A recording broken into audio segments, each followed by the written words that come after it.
Informação especializada, influente e confiável. Podcast MIT Technology Review Brasil.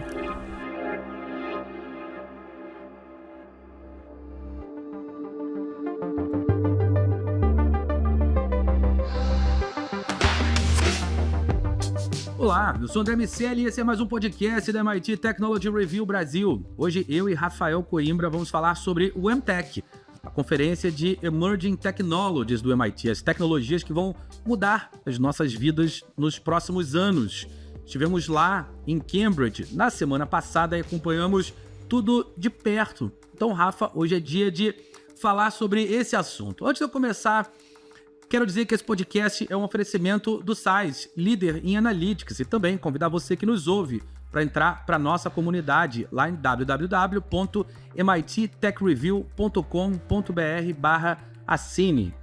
Rafa Coimbra, 2 dias intensos, uma ida à MIT Technology Review americana, segurando a TR número 1 na mão. A viagem para Cambridge, a viagem para o MIT é sempre muito inspiracional, inspiradora, e eu quero começar te perguntando os grandes takeaways do MTech. A gente falou de biotecnologia, falou de clima, falou de IA, de business, mas o que saiu dali? Qual é o grande resumo da história? Tem um dos grandes resumos é que a IA está permeando todos esses outros eixos que você falou. Eu acho que esse é um conceito importante para a gente explorar, porque nos últimos anos a gente veio falando aí do GPT para cá, né, do fim de 2022 para cá. A gente falou muito da IA como uma ferramenta, como algo que você pode usar especificamente ali para fazer uma pesquisa ou analisar um relatório. Mas o que a gente começa a observar agora é que essa inteligência artificial ela começa a se espalhar por outros setores e começa a se transformar numa plataforma de inovação, vamos dizer assim. A IMWeb, que estava lá e palestrou, ela chama isso de um superciclo. A IA combinada a outras tecnologias vai criar algo como, por exemplo, o motor a vapor, ou a eletricidade, ou a internet, vai ser o alicerce de uma nova economia digital. Então eu acho que esse é o primeiro insight. A inteligência artificial ela é uma base, mas ela começa também a evoluir. Ela começa a ganhar corpo indo para conceito de agentes. A gente viu ali uma palestra que nos chamou muito a atenção da área de marketing, como uma agência já está usando inteligência artificial ou testando esses modelos para tentar entender como a sua marca é percebida pelos modelos de linguagem que existem hoje. A gente está entrando também numa nova era de comunicação, de relação com o consumidor, de intermediação de um mundo por meio da inteligência artificial de linguagem, como essas do modelo do tipo do ChatGPT. Eu acho que é um novo mundo que se descortina. Esse é um primeiro grande insight. E o outro grande, eu destacaria, é que são grandes problemas da humanidade, né? Então a gente tem tecnologias, tem muito estudo indo para áreas que vão tentar resolver a transição energética, por exemplo. E aí a gente também tem 1000 desafios e 1000 tecnologias a nível macroscópico, microscópico, que vão nos levar a esse momento de transição. Legal. Vou pegar alguns pontos que você trouxe para a gente começar a afunilar, a mergulhar de maneira mais aprofundada em cada um deles. Você falou sobre uma espécie de um SEO para os modelos generativos. A tese da empresa é que, à medida que as buscas começam a ser feitas em modelos generativos, em LLMs, se você não estiver presente nas respostas, se a sua marca não estiver presente nas respostas que o ChatGPT, a Apple Intelligence, quem quer que seja, Gemini, entregar, você vai começar a ficar fora, você vai começar a desaparecer. Então você vai ter que treinar modelos de inteligência artificial para que a sua marca seja lembrada, mais ou menos como aconteceu com o próprio Google lá nos tempos de Search Engine Optimization e Search Engine Marketing, que, segundo a palestra, aquela sessão, começa a ficar para trás. É um mundo pós-advertisement. Então a gente vai ter que pensar em outras maneiras de aparecer para os clientes. Esse é um ponto que afeta diretamente os negócios. Um outro ponto que afeta os negócios é o uso de agentes e de interoperabilidade.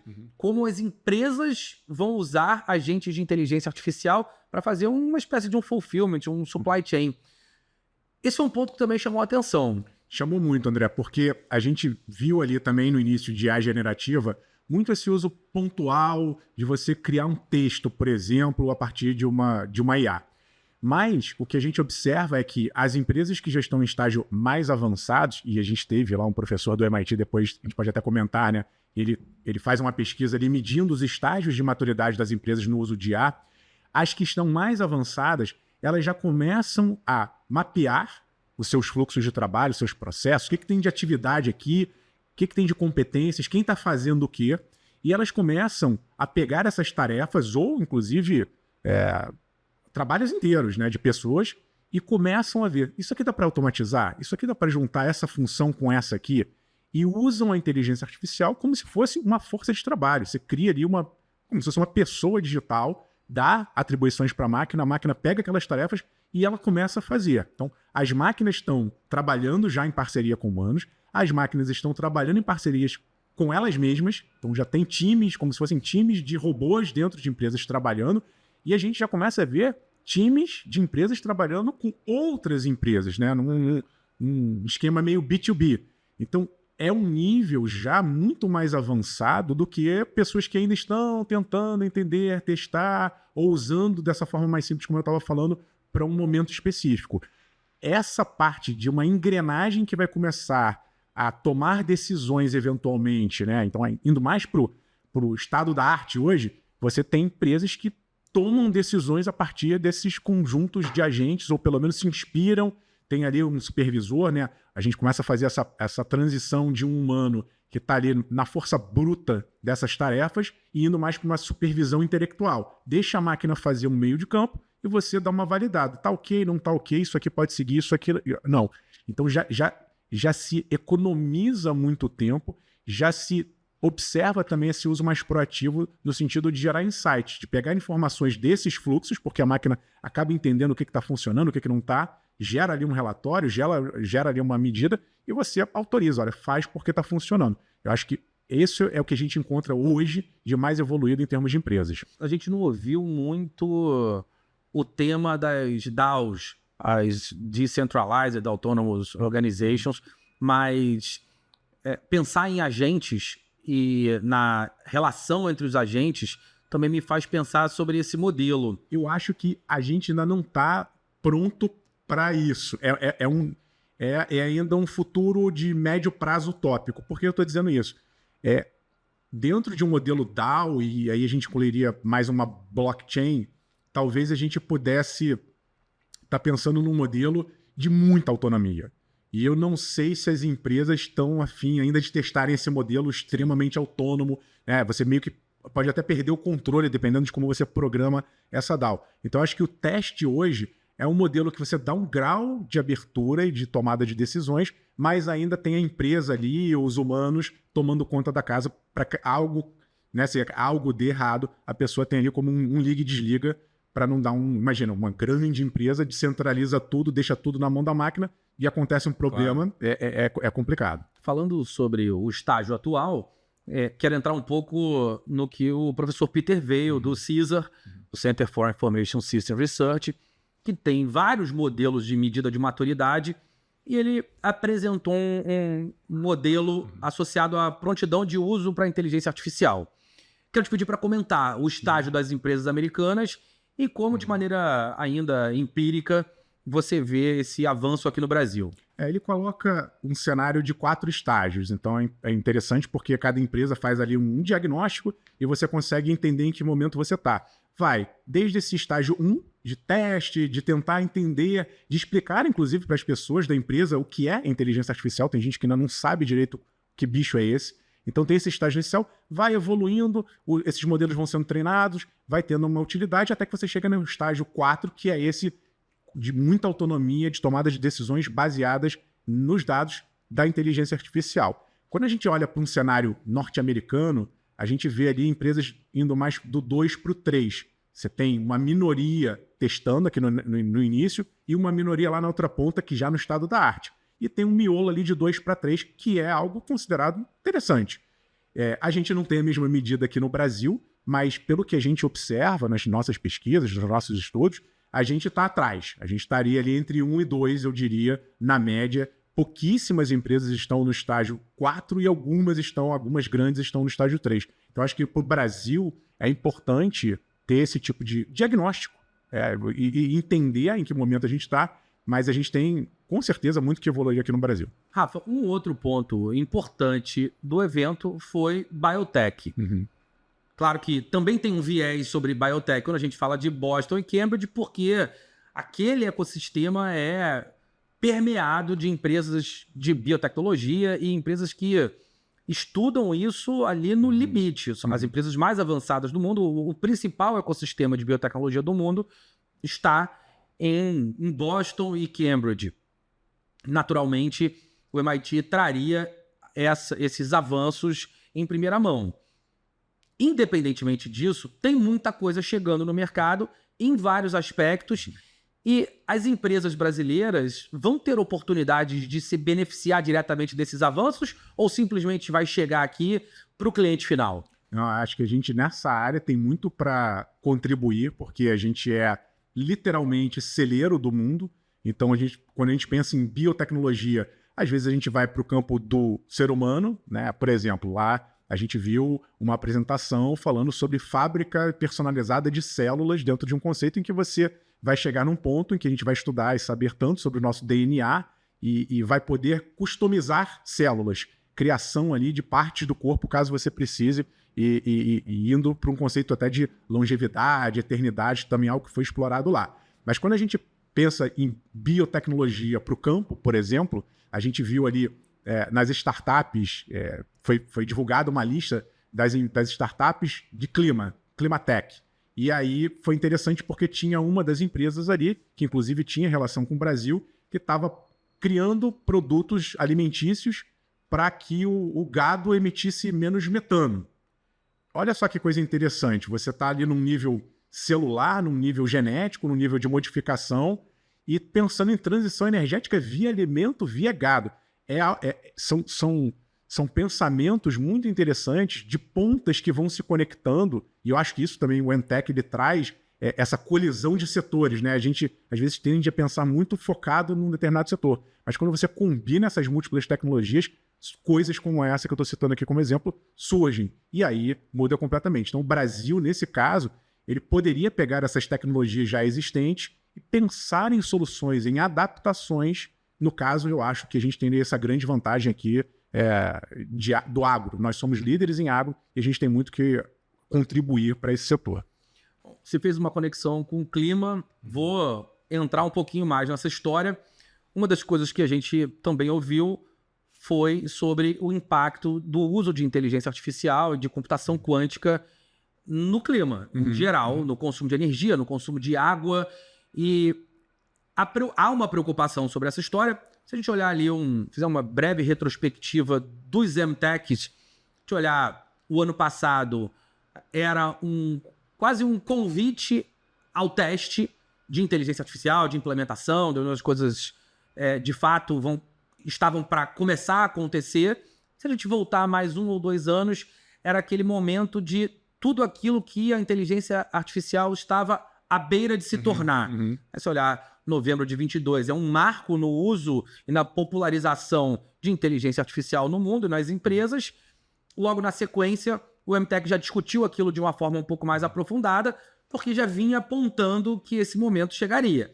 Agora, a gente tem olhado para a inteligência artificial, obviamente, pensando nos próximos passos da implementação, mas também olhando para um passado recente e usando as redes sociais como exemplo daquilo que deu errado, para que dessa vez a gente não cometa os mesmos erros, tanto no que diz respeito às implicações negativas para nós, seres humanos, diretamente, com angústia, ansiedade, depressão, tudo aquilo que a gente vive no ambiente ou em função do excesso de uso de redes sociais, e tudo aquilo que pode acontecer com o planeta em função disso, do consumo de energia, dado que deve aumentar exponencialmente, pelo menos a demanda por energia. A gente viu a Microsoft comprando empresas nucleares, assim, as empresas de software, as Big Techs, estão se tornando empresas de energia. As empresas de energia vão se tornar Big Techs também? Para onde vai essa história toda? A gente está tentando resolver problemas que já existiam, grandes problemas, e outros que foram criados por nós. Então, isso que você está falando, né? Para pegar a transição energética, a gente carbonizou o planeta. Como é que a gente descarboniza isso? E aí eu acho que é interessante a gente pensar o conceito tanto de IA quanto de computação quântica como causa e efeito. Por quê? Porque ao mesmo tempo em que são tecnologias que vão nos ajudar a descobrir soluções novas para, por exemplo, descarbonizar o mundo, então você pode rodar modelos de computação quântica que vão tentar entender como funciona melhor o clima, por exemplo, você mapear e talvez prever um efeito climático como a gente teve esse ano no Sul, porque o mundo funciona num nível quântico e a gente tem muito que aprender desse mundo microscópico, mas a gente tem que também pensar que tanto a IA quanto a computação quântica gastam muita energia. Então talvez a gente possa estar resolvendo um problema, mas criando outro. E aí discutiu-se muito isso, né? A gente viu lá uma super apresentação de um novo supercomputador quântico que está sendo construído com vários qubits. Não é mais só aquele modelo tradicional que a gente acompanha, é um galpão de computação quântica. E a computação quântica, como ela é muito sensível, esses computadores, à temperatura, a variações, se tiver uma mexida qualquer, aquilo ali interfere no resultado, você tem que resfriar muito. Para resfriar muito, você gasta energia. A IA também. A gente sabe que os modelos, esses como o ChatGPT, consomem muito mais energia do que você fazer uma pesquisa pelo Google. Como é que a gente resolve esse problema se a gente vai cada vez mais criar uma sociedade digital com o uso de computação quântica mais para frente, já usando a inteligência artificial? A gente está, novamente, tentando resolver grandes problemas, gerando outros grandes problemas. Eu acho que essa é uma reflexão para a gente fazer.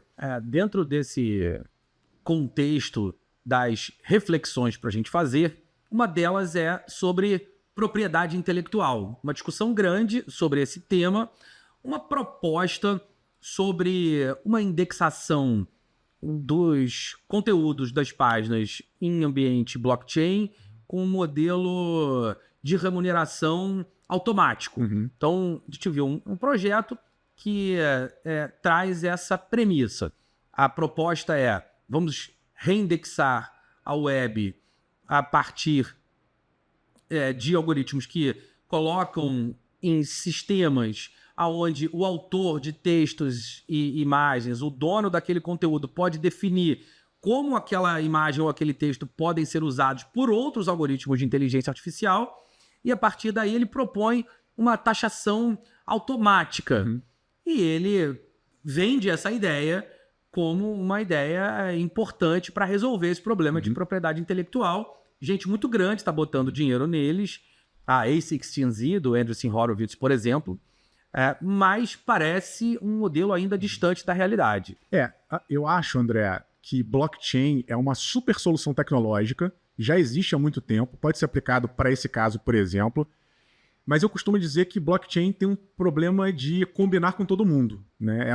Às vezes chega-se mais a um problema de discurso do que da tecnologia. A tecnologia é sensacional, mas nesse caso a proposta ela faz sentido desde que todo mundo concorde em entrar nesse sistema. Se todo mundo topar fazer parte, então você cria uma base, todo mundo entra nesse sistema blockchain, e cada vez que eu vender o meu conteúdo e quiser licenciar para alguém, isso vai passando de um para um, vai deixando ali uma espécie de uma marca d'água num contrato digital, e a remuneração ela vai chegando para mim infinitamente, não importa quantas pessoas usarem o meu conteúdo, desde que eu determine as regras, quem pode, quanto vai pagar, etc e tal. Novamente, se todo mundo concordar com isso, funciona. Mas a gente sabe que o mundo real não é assim. No mundo real vai ter alguém que vai falar assim: não quero participar, não acho justo que você está cobrando, fulano, e vou hackear a tua obra, e vou fazer um mashup aqui. E a gente sabe que essas ferramentas hoje são capazes de embaralhar esse conteúdo, o estilo ou parte do conteúdo, de forma que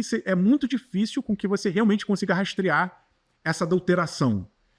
Então, não é tão simples quanto parece. Acho que a gente ainda tem hoje um dos maiores desafios que a gente tem em termos de tecnologia.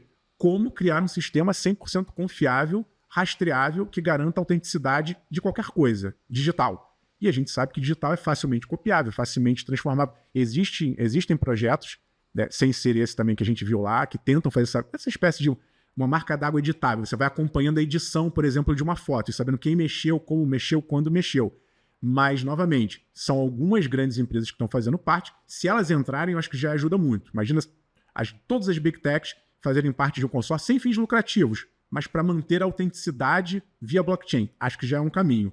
Mas a gente ainda não chegou lá. Rafa, AI, Business, Climate, Health foram os grandes pilares desse MTech e formalmente serão os pilares do nosso MTech. Eu vou dar um spoiler aqui, em 2025 vai ter MTech Brasil. Vamos expandir. Em junho de 2024 fizemos um MTech para energia, mas para o final de 2025, ali setembro, outubro, vamos fazer um MTech maior, mais amplo, com todas essas abordagens e perspectivas, inclusive de conexões entre essas diferentes tecnologias, diferentes empresas e soluções. Como você acha que o Brasil está posicionado em relação ao uso dessas tecnologias maiores e dessas grandes preocupações da humanidade em relação aos Estados Unidos e Europa e Ásia? Acho que a gente está num caminho bom. Obviamente, a gente não tem as mesmas facilidades, o mesmo acesso a tudo que está acontecendo lá. Então, para dar um exemplo aqui do ponto de vista de universidade, a gente estava ali no MIT. A gente estava ali num grande ecossistema de inovação a poucos quilômetros de grandes empresas de tecnologias que estão moldando o mundo. Então, esse acesso mais imediato a empresas e à universidade é algo que a gente está um pouco atrás. De toda forma, eu acho que a gente tem muito espaço. Acho que vai ser um desafio nosso, inclusive, de curadoria, entender o que está sendo feito aqui na academia do Brasil. Eu sei que tem muita coisa sendo feita, mas eu acho que a gente poderia estar sistematizando melhor isso. Ou algo que eles fazem muito bem lá, que é conectar a academia às empresas, né? Transformar ciência em negócios. Já que você está trazendo como esses pilares, o Brasil ainda peca nisso. E eu tenho certeza que tem muito aluno, muita pesquisa, muita coisa acontecendo Brasil afora que virou um paper. Será que esse paper não vira uma startup? Será que essa startup não vira um unicórnio? Será que esse unicórnio não dita o que a gente vai fazer para o resto do mundo? Esse caminho da ciência, da academia ao negócio, talvez seja um dos maiores desafios e a gente vai, com certeza, tentar juntar essas pontas no MTech. Sem dúvida. Bom, fecho o capítulo MTech e abro outro, Rafa, te perguntando no que você vai ficar de olho essa semana. O que mais você precisa saber? Estou de olho, André, na agenda do Prêmio Nobel. Essa semana são divulgados os prêmios Nobéis e a gente já teve o primeiro, a gente está gravando aqui, no dia que saiu o Prêmio Nobel de Medicina, Fisiologia e Medicina, que é o nome oficial. E foi para duas pessoas, o Victor Ambros e o Gary Ruvkun, que inclusive estudou no MIT. E eles ganharam esse prêmio por descobertas no microRNAs. Os microRNAs. E estão recebendo aí um prêmio que é bom dinheiro, né? São mais ou menos $1 milhão, 5.800.000 reais. E eles vão dividir esse prêmio. E essa pesquisa é muito importante porque está falando ali do básico da célula, de como a célula pega aquele manual de instruções nosso do DNA e diz, olha, célula, você vem para cá, você vai ser uma célula assim, você vai ser uma célula assada. Né? A especialização da célula tem muita relação também com a questão das vacinas. A gente viu na pandemia o mRNA mensageiro foi algo que foi muito estudado nos últimos anos para que se chegasse a vacina da Covid. E um destaque que eu acho, André, interessante do Nobel é que desde os anos 70, acho que 74, eles só entregam prêmio para quem está vivo. Então é muito legal você reconhecer em vida quem contribuiu ou está contribuindo para fazer os avanços científicos. Também tem uma regra que até 3 pessoas podem participar, é um outro destaque que eu sempre ressalto, porque aqui é uma dupla, e é muito raro, né, nesses prêmios de ciência, você ver só uma pessoa ganhando. No da Paz, claro, faz mais sentido, mas em ciência o que a gente observa, e tecnologia, é que a combinação, sabe, a troca de informações, essa colaboração é algo que faz muito sentido cada vez mais. Né? É raríssimo você ver hoje um prêmio que a pessoa está lá sozinha, aquela imagem do gênio do laboratório. Isso é cada vez mais em desuso. A gente tem grandes redes, a gente estava falando agora disso, de academias e conexões, redes internacionais que pesquisam, às vezes, a mesma coisa. Então, tem duas pessoas estudando a mesma coisa, às vezes elas nem sabem, mas elas estão estudando a mesma coisa, em algum momento elas se convergem e acabam ganhando um prêmio Nobel. Então, essa semana a gente teve começa, né, tradicionalmente com o de medicina, depois vem física, química, literatura, paz e economia. E é interessante, quando você fala dessa conexão entre as pesquisas, o MIT criou um conceito de corredores diagonais, ou enfim, não sei se criou, mas certamente aplicou corredores diagonais com professores de áreas completamente diferentes em cada espaço desses corredores para obrigar que eles se enxergassem, se vissem, porque naturalmente isso traria uma interação entre eles e as pesquisas em um campo eventualmente resolvem problemas de outro campo da ciência. É legal que não apenas pessoas que pesquisam as mesmas coisas em lugares diferentes do mundo possam interagir, mas pessoas que pesquisam coisas absolutamente diferentes e eventualmente complementares. Problemas de um são soluções para o outro lado. É muito legal ver que isso acontece de uma maneira formal, que alguns lugares se estruturam, inclusive fisicamente, para estimular a troca de ideias. É muito legal ver esse tipo de coisa acontecendo. O MIT, de novo, é um lugar que se preocupa com esse ponto e também se preocupa com aquele caminho que você mencionou de transformar ciência em negócio. À medida que a gente for rompendo essas barreiras... E só para complementar, André, tem a ver com o nosso conceito de diversidade no Innovative Workplaces. Quando você tem pessoas com habilidades, mentalidades, pensamentos, culturas diferentes, quando elas se juntam para um propósito único, a coisa funciona. Esse ponto é muito importante. Por diversas vezes a gente é questionado em relação a essa questão de diversidade. Assim como acontece com AI washing, né, com greenwashing, existem movimentos e empresas que, de uma forma mais oportunista, olham para esses conceitos e muito mais falam sobre eles do que aplicam de verdade. E a gente resolveu investigar isso de uma maneira mais aprofundada. E o que a gente concluiu é exatamente o que você acabou de colocar. Não adianta botar pessoas absolutamente diferentes para buscarem soluções, mas quando essas pessoas têm um DNA, compartilham valores, compartilham objetivos e, de fato, possuem backgrounds distintos, essa relação complementar em relação à maneira que vê a vida, a como se chega a soluções, as ferramentas que estão disponíveis para cada uma dessas pessoas, aí você realmente tem um ambiente bastante prolífico no que diz respeito à inovação, e é isso que a gente mede. Eu, Rafa, vou ficar de olho na AI, mas numa outra AI, a Apple Intelligence. A Apple anunciou que pode demorar um pouquinho mais do que a gente imaginava para que a sua inteligência artificial traga um impacto para a Siri. As funcionalidades do Apple Intelligence, elas devem estar disponíveis só no iOS 18.1, que está previsto para o mês de outubro. A Siri deve receber melhorias no iOS 18.4, previsto para março de 2025. Algumas mudanças podem aparecer antes, mas não tem nada confirmado. Então, se você, Rafael Coimbra, está animado, ansioso para testar a sua Apple Intelligence, tem que esperar um pouquinho. E para testar a sua Apple Intelligence na Siri, tem que esperar um pouquinho. Vamos ver se você espera aí se algum outro grande concorrente não chega e dá uma rasteira na Apple. Né? Tem que tomar cuidado, tem que acelerar esse passo aí. É verdade. A gente tem visto a Apple dar uma patinada quando o assunto é inteligência artificial. Vamos ver se agora é o suficiente para eles correrem atrás. Tem muito burburinho com o novo iPhone. Eles conseguem sempre lidar muito bem com essas variáveis de escassez, despertar desejo, e por mais que esteja sendo anunciada, como sempre, ali uma certa frustração com o novo iPhone em função da quantidade de novidades que realmente estão embarcadas, o fato é que continua vendendo, tá todo mundo falando e o mercado inteiro esperando para ver como a Apple vai se comportar. Microsoft segue desfilando bem no caminho, nessa relação com a OpenAI, todo esse processo de abertura de capital, tem muita coisa acontecendo. Esse também é um melting pot ali, um caldeirão efervescente. Do outro lado, a Alphabet correndo atrás também. A Meta andando bem, Zuckerberg galgando novas posições entre os homens mais ricos do mundo. Vamos ver como a Apple vai se comportar. Rafa Coimbra, por hoje é isso, mas antes da gente ir, eu quero lembrar que esse podcast é um oferecimento do SAIS.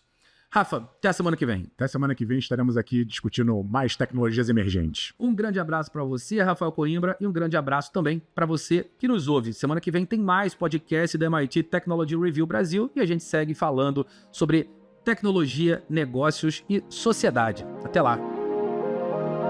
Você ouviu o podcast MIT Technology Review Brasil, apresentado por Tech Institute.